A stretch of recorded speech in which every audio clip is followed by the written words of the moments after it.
Assalamualaikum warahmatullahi wabarakatuh. Selamat pagi semuanya.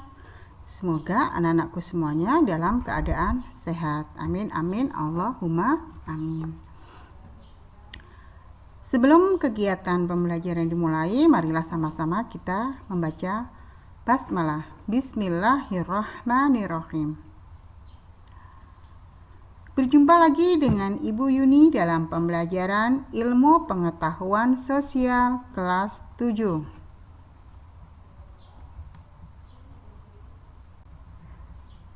Adapun materi yang akan Ibu sampaikan yaitu faktor pendorong interaksi sosial.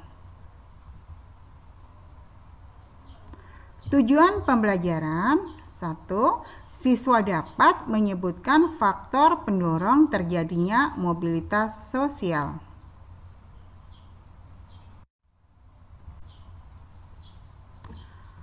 Faktor pendorong interaksi sosial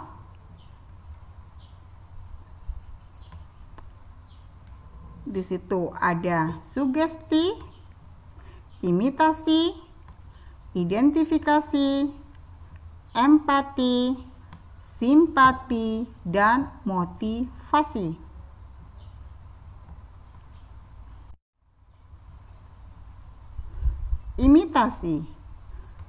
Imitasi adalah tindakan meniru sikap, cara berbicara, perilaku, atau penampilan seseorang.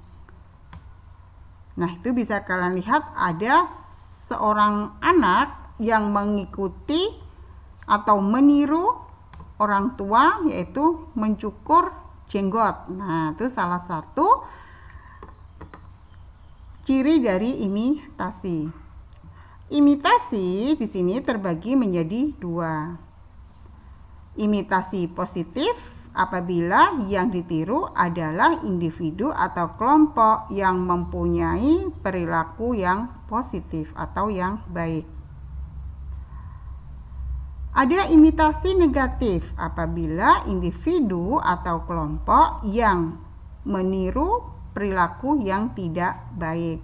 Nah, di situ ada contoh juga imitasi yang negatif. Ada sekelompok anak muda yang bergabung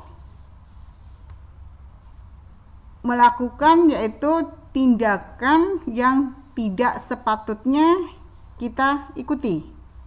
Salah satunya di situ merokok. Nah, itu ada yang memegang rokok dan ada yang menghisap rokok. Kemudian di bawahnya itu ada minum minuman keras. Nah, itu salah satu bentuk imitasi yang tidak seharusnya kita ikuti. Maka itu disebut dengan imitasi negatif.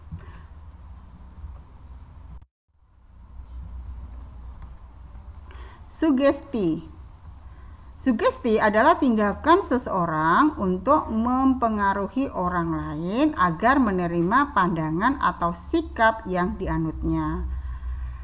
Sugesti berasal dari orang yang berwibawa, karismatik, atau orang yang berpengaruh. Misalnya, orang tua, ulama, bos, artis, dan lain-lain.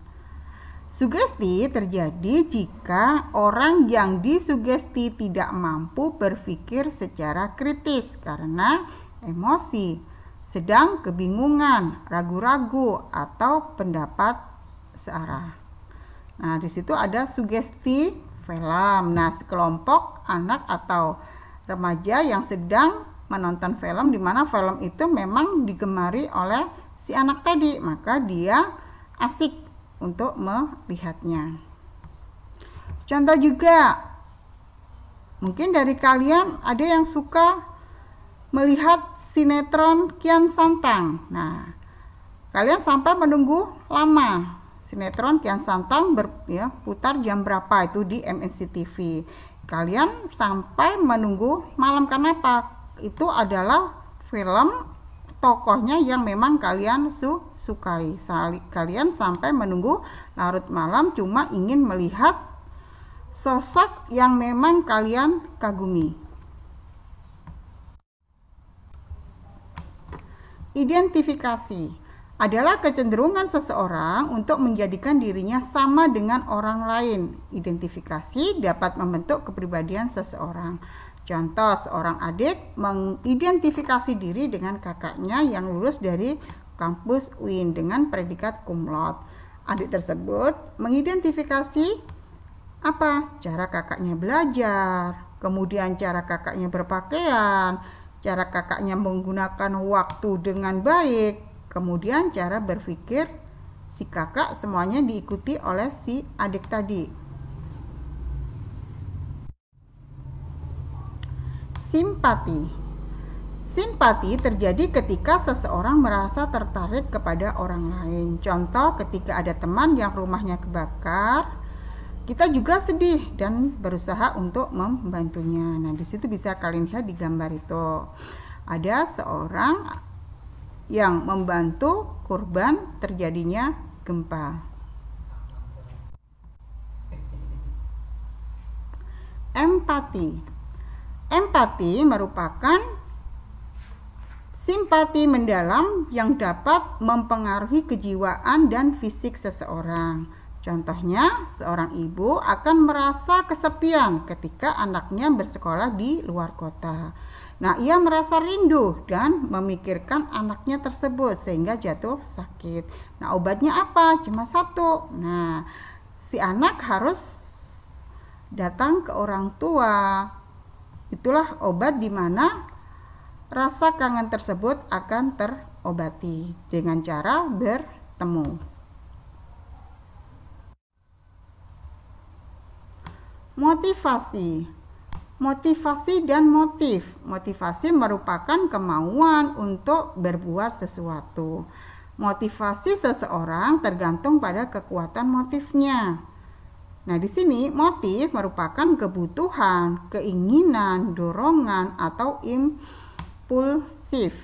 Motivasi berkaitan dengan kebutuhan dan tujuan seseorang. Nah, coba kalian perhatikan contoh gambar di samping ini. Di samping ini ada contoh motivasi yang dilakukan oleh seorang pelatih sepak bola. Dia memberikan arahan kepada peserta atau peserta didiknya untuk selalu semangat dalam berolahraga, memberikan wejangan-wejangan di mana ujangan tersebut sangat berpengaruh terhadap prestasi sepak bola.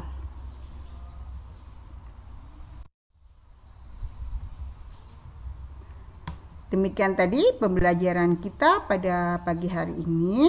Untuk menutup kegiatan kita pada pagi hari ini, sama-sama kita membaca hamdalah. Alhamdulillahirabbil alamin.